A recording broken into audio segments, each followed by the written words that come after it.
I am the Tofu Golem. Please enjoy the video. You start by confirming two essentials: a Google account and access to your site's CMS or source HTML. Create a Google Analytics 4 property now, because that gives you the measurement ID you need. It looks like GXXXXX. Once you have it, install the tag, use your CMS plugin for the quickest path, or paste the G tag.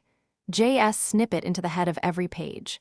Do this first. It begins the data flow, and you can validate hits in real time immediately after.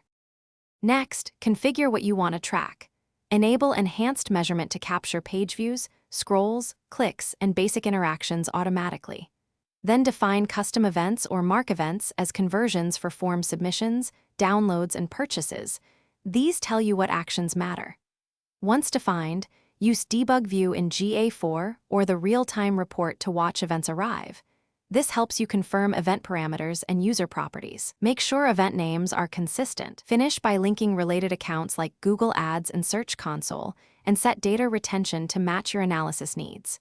Create core reports for acquisition, engagement, conversions, and retention so you see who comes, what they do, and whether they convert.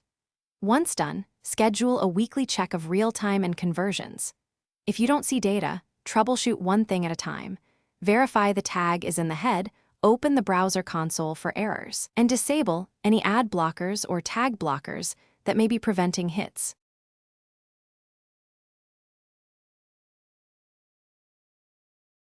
Thanks for watching. Consider subscribing if we helped you today.